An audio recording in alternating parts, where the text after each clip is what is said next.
The Libyan government has accused the United States of kidnapping. This follows a weekend raid in Tripoli that netted a suspect in the 1998 East African embassy bombings. It's believed the fugitive, known as Abu Anas al-Libi, is being held aboard a U.S. ship in the Mediterranean. A separate U.S. raid in Somalia, targeting a key member of the al-Shabaab militant group, ended inconclusively with the withdrawal of the U.S. team. For more on all of this, Nathan King is live at the White House with the latest. Nathan. That's right, Mike. Two missions on the African continent, 3,000 miles apart, and the usual controversy when it comes to America capturing terror suspects around the world. British officials say Abu Anas al-Libi was a political refugee in the UK. At the time, he allegedly helped plan the 1998 US embassy bombings in Kenya and Tanzania that killed 224 people. Questioned by British authorities after the bombings, he fled the UK for this neighborhood in the Libyan capital, Tripoli. His family is protesting his capture. I'm sure of what I'm saying. He did not take part in any bombing anywhere in the world. He participated in the jihad in Afghanistan. He was a member of al-Qaeda, and he was personal security for Osama bin Laden. That's true, but he did not take part in any operation. US officials say al-Libi is now in military custody, possibly on board a ship in the Mediterranean.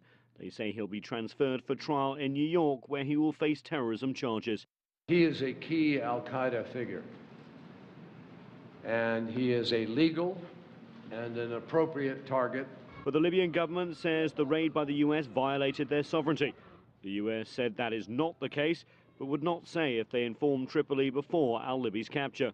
The operation is considered a success here in Washington. Al-Libi has been on the FBI's most wanted terrorist list since it was created after the September 11th attacks in 2001. The United States doesn't forget when its citizens are killed, injured, targeted by terrorists, even sometimes when it takes a while, because these are tough targets to find, that we don't forget, and we will continue to pursue justice and to take terrorists who've harmed Americans off the battlefield.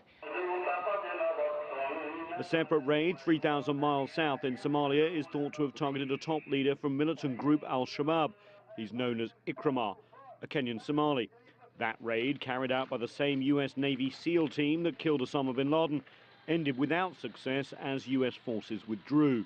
Raids against al-Shabaab have been encouraged by the United Nations and others in the wake of the deadly Westgate shopping mall attack in Nairobi 2 weeks ago, when al-Shabaab militants killed at least 67 people.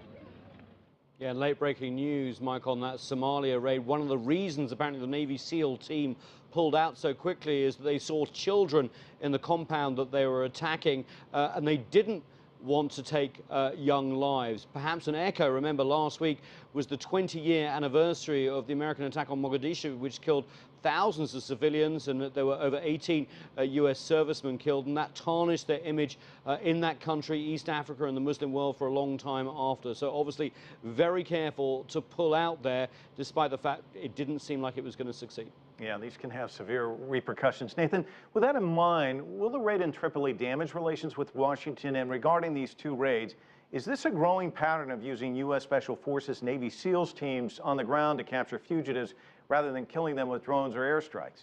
You know, your second part of your question first. The State Department basically said today that they actually wanted to capture terror suspects alive as much as possible. They're great for intelligence value and lead to other targets as well. That perhaps going against what they've done before in, say, Pakistan with drone attacks. But as the Somali attack shows, it can be very, very risky. And in terms of relations with Tripoli, remember, of course, the US was one of the countries involved in ousting Muammar Gaddafi, helping usher in this new but very unstable government, and this will not necessarily help. Now, there has been talk here in Washington that they did, of course, talk to the Libyan authorities before this raid, but they obviously understand that the Libyan government cannot come out and say that. But still, they have domestic opinion in Libya and sovereignty issues in a country that is trying to find its way forward.